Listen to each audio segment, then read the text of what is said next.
Hai, selamat datang kembali di Biblians. Ini video pertamaku di tahun 2022. Jadi ku ucapkan dulu selamat New Year untuk kita semua. Ya aku tahu udah terlambat tapi nggak apa-apa. Kali ini kita akan bahas Big Bang. Dan pertanyaan dasarnya adalah apakah semesta ini mempunyai permulaan atau pernah belum ada lalu jadi ada. Well, untuk topik ini sebenarnya aku udah bahas di videoku yang lama. Yang belum nonton kalian bisa klik di sini supaya kalian memahaminya dengan lebih komprehensif atau menyeluruh.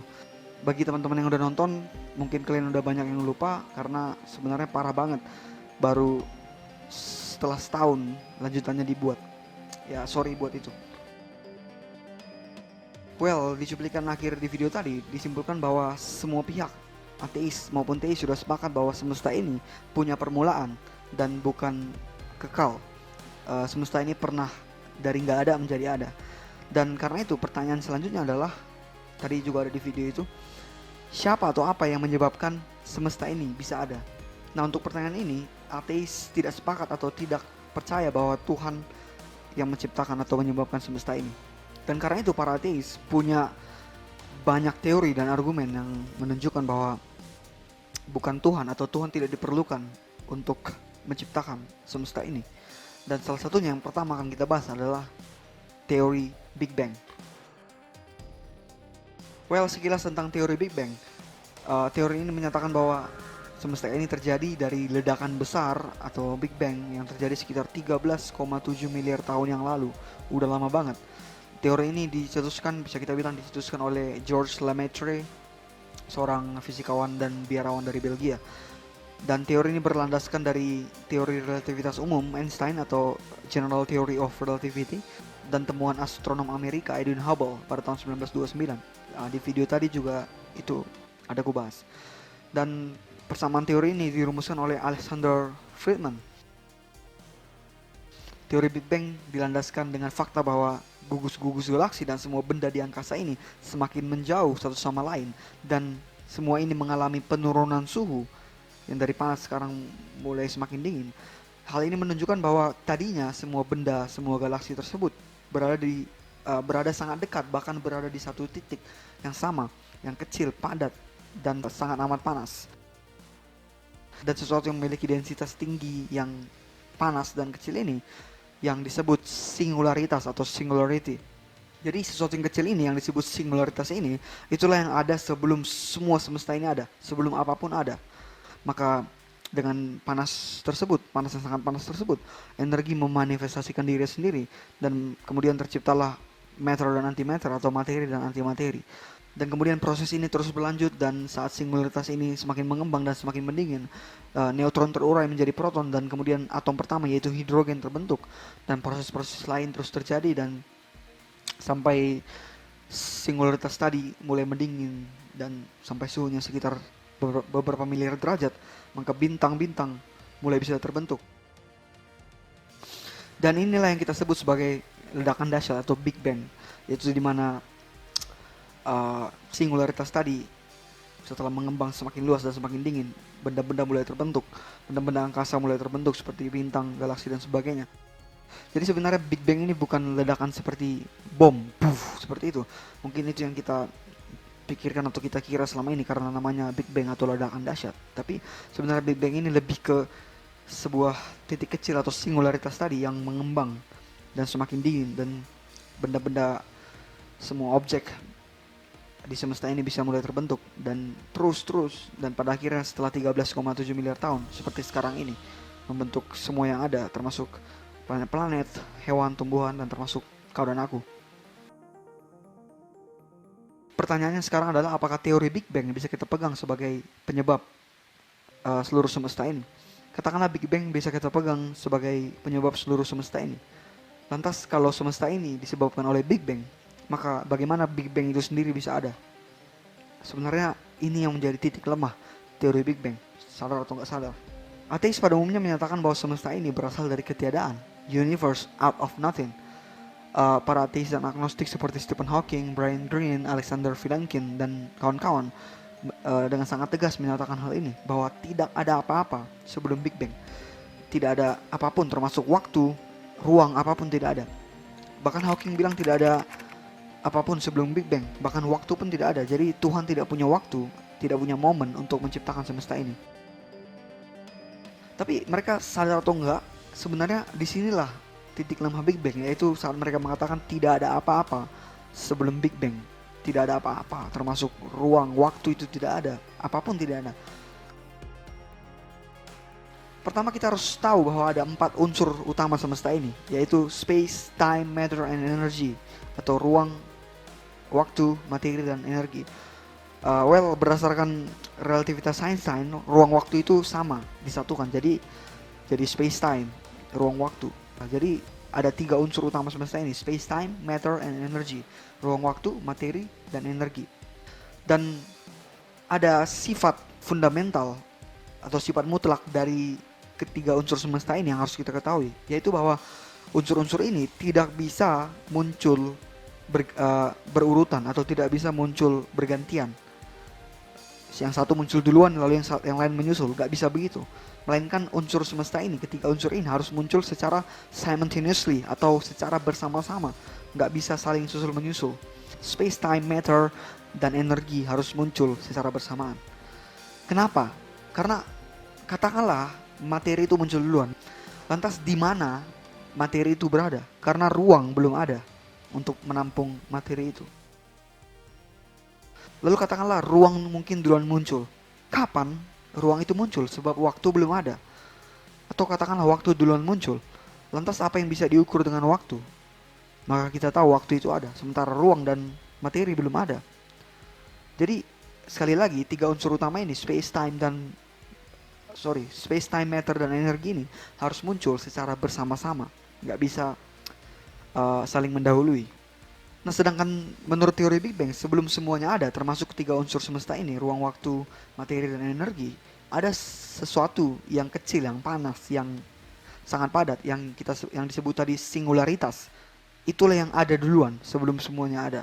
Katakanlah benar singularitas itu ada sebelum semua ada. Lantas di mana singularitas itu berada? Karena ruang kan belum ada. Di mana dia bisa berada? Tidak ada ruang yang menampungnya. Lalu bagaimana singularitas tadi bisa panas sementara energi kan belum ada? Sementara panas itu termasuk energi, atau panas itu energi. Bagaimana dia bisa panas kalau energi aja belum ada? Lalu bahkan yang paling aneh, apa itu singularitas? Singularitas itu adalah ya sesuatu, bukan ketiadaan. Itu sesuatu yang ada. Sementara teori Big Bang bilang sebelum semesta ada, tidak ada apa-apa. Universe out of nothing, seperti yang tadi dibahas. Jadi teori Big Bang gak bisa kita pegang sebagai penyebab seluruh semesta ini, termasuk 3 unsurnya, space, time, matter, dan energi. Karena bahkan saat sebelum Big Bang terjadi, itu semua udah ada, unsur-unsur semesta itu udah ada. Ruang udah ada untuk menampung singularitas, energi udah ada supaya singularitas itu bisa panas, dan juga bahkan harus ada waktu. Karena semua proses-proses singularitas tadi, mulai kecil, panas, melebar, dan mendingin, itu semua memakan proses yang kita namakan waktu. Dan bahkan singularitas itu adalah something, bukan nothing. Jadi nggak bisa dibilang universe out of nothing. Jadi sekali lagi, Big Bang bukan penyebab terciptanya semesta ini, melainkan hanya menjelaskan apa yang ada dimulai sejak singularitas tadi dan terus mengembang semakin dingin dan semakin luas dan berevolusi untuk kemudian membentuk bintang, galaksi, dan segalanya. Sementara untuk penyebab terciptanya semesta ini, Big Bang tidak menjawab pertanyaan itu. Yang kedua, katakanlah teori Big Bang benar dan bisa kita pegang sebagai penyebab semesta ini.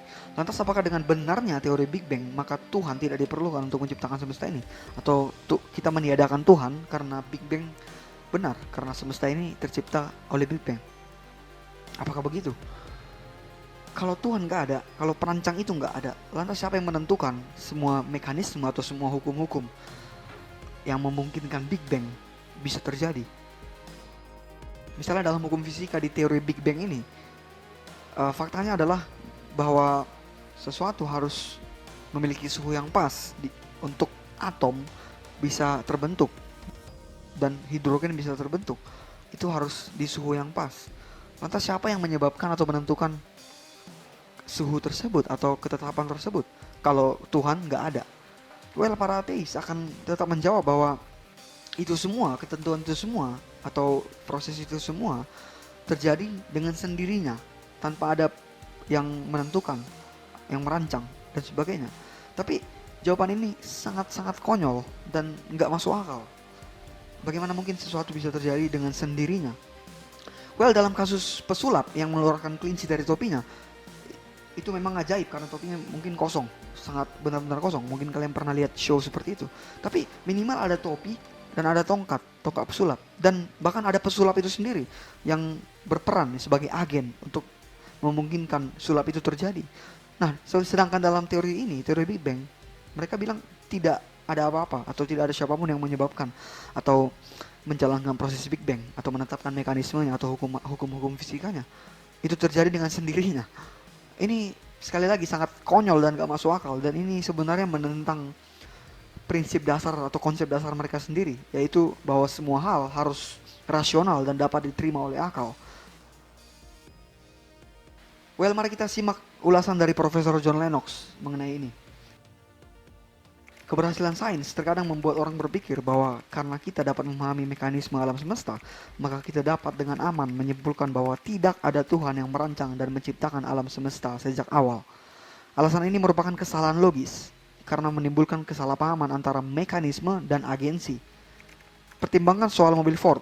Bisa dibayangkan bahwa seorang yang melihatnya untuk pertama kali dan tidak tahu apa-apa tentang sains mungkin akan membayangkan bahwa ada dewa, Henry Ford, di dalam mesin mobil itu yang membuatnya bekerja. Tentu saja jika dia kemudian belajar teknik dan membongkar mesin, dia akan menemukan bahwa tidak ada Mr. Ford di dalam mesin mobil itu. Dia juga akan melihat bahwa dia sama sekali tidak perlu memperkenalkan Mr. Ford sebagai penjelasan untuk cara kerja mesin mobil itu.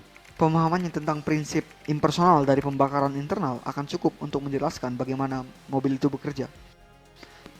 Namun jika ia kemudian memutuskan bahwa pemahamannya tentang prinsip-prinsip cara kerja mesin membuat mustahil untuk percaya pada keberadaan Henry Ford yang merancang mesin dan membuat mobil itu pertama kali, ini jelas sangat-sangat salah. Seandainya tidak pernah ada Mr. Ford yang merancang mekanismenya, tidak akan ada yang bisa dia pahami. Hal ini sama kelirunya jika kita menganggap bahwa pemahaman ilmiah kita tentang prinsip-prinsip impersonal yang dengannya alam semesta bisa bekerja membuatnya menjadi tidak perlu atau tidak mungkin untuk mempercayai keberadaan pencipta pribadi yang merancang, membuat dan menyokong alam semesta ini. Well, di sini John Lennox menjelaskan bahwa ateis sangat-sangat keliru karena mereka menyatakan karena mereka sudah mengerti tentang mekanisme semesta ini, tentang bagaimana secara semesta ini bekerja dengan semua hukum fisika dan hukum-hukum lainnya, maka mereka meniadakan Tuhan atau perancang atau pencipta dari semesta ini. Dan John Lennox bilang ini sangat-sangat keliru. Karena hal ini sama seperti kalau kita sudah memahami cara kerja mobil, katakanlah mobil Ford tadi, cara kerja mesinnya, cara bagaimana mobil itu bisa berjalan, mekanisme mesinnya, kita sudah mengerti hal itu. Dan dengan itu kita meniadakan fakta bahwa Henry Ford yang menciptakan mobil itu. Kita bilang tidak butuh pencipta karena kita sudah mengerti bagaimana mobil itu bisa bekerja. Karena mobil itu bisa berjalan sendiri dengan mesinnya, maka tidak diperlukan pencipta, yaitu Henry Ford. Ini jelas-jelas konyol dan keliru. Dan itulah yang ateis lakukan, para ateis lakukan. Karena mereka sudah mengerti tentang mekanisme semesta ini, bagaimana cara semesta ini bekerja, hukum fisika, hukum gravitasi, hukum fisika kuantum dan sebagainya.